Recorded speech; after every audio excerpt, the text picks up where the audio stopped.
शैतानिर्रजीम बिस्मिल्लाहिर्रहमानिर्रहीम।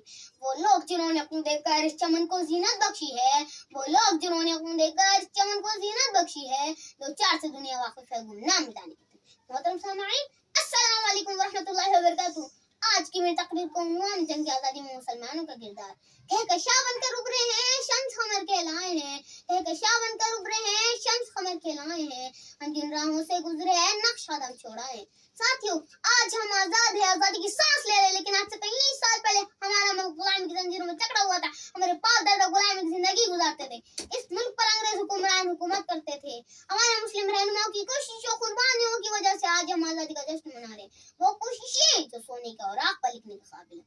सबसे ज्यादा अफसोस की बात तो ये है कि मुसलमानों ने खुद मुसलमानों को भुला दिया है, अपनी तारीख को फरामोश कर दिया है। मुसलमान खुद नहीं जानते जंग आजादी की शुरुआत सबसे पहले मुसलमानों ने की थी। अंग्रेज इस मुल्क में तिजारत के गाज से आए थे, उन्होंने इस मुल्क पर कब्जा करना चाहा तो उनके सामने दीवार बनकर खड़े होने वाले सबसे पहले शख्स शेर मसूद टीपू सुल्तान थे। उन्होंने अंग्रेजों की गुलामी का हरगिज़ मंजूर नहीं किया और सबसे पहले जंग आजादी का आगाज कर दिया। अंग्रेजों के साथ उनकी 4 जंगें हुई। चौथी जंग में 1799 में जंग के मैदान श्रीलंकापट्टनम में वो अंग्रेजों से लड़ते हुए शहीद हो गए। जब गुलिस्तां को खून की जरूरत पड़ी सबसे पहले गर्दन हमारी कटी, जब गुलिस्तां को खून की जरूरत पड़ी सबसे पहले गर्दन हमारी कटी। फिर भी कहते हैं ये अहले वतन, फिर भी कहते हैं ये अहले वतन, ये वतन हमारा है तुम्हारा नहीं। इनकी शहादत के बाद इनकी लाश पर खड़े होकर अंग्रेज अफसर ने कहा कि आज से हिंदुस्तान हमारा है, आज हमें हिंदुस्तान में कोई भी ताकत चैलेंज नहीं कर सकती। आजादी की कभी शाम होने नहीं देंगे, हम अपने शहीदों की कुर्बानियों को कभी बदनाम होने नहीं देंगे।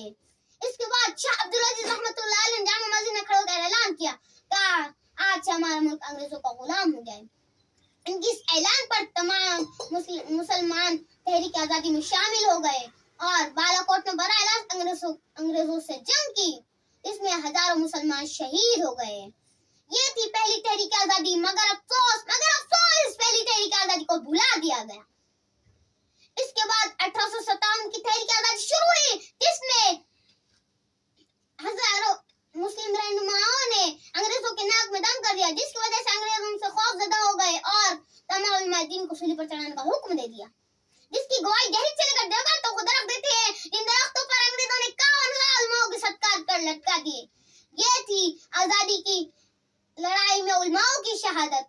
ये हिंदुस्तान जिसकी खातिर खेत जले, खलियान जली, घर-बार जले, घर-जार कटे, बच्चे बूढ़े जवान कटे, जब सारे मुसलमान कटे, माओ के कलीजे चाक हुए जब पलियर बेटे खाक हुए, कलियों का रूप लूटा, पुरखों का सिंहासन डोल गया, दरिया की रवानी रुक गई जब खून की होली खेली गई। मुस्लिम रहनुमाओं की जोश और कोशिश और कुर्बानी और तहरीक नारो विदेशी माई के बाकायदा और मुल्क को आजादी दिलाने के जज्बे को देखकर अंग्रेजों की कमर टूट गई और वो मुल्क हिंदुस्तान छोड़ने पर मजबूर हो गए। एक शेर के साथ मैं अपनी बात खत्म करूंगा। जुदा बदन से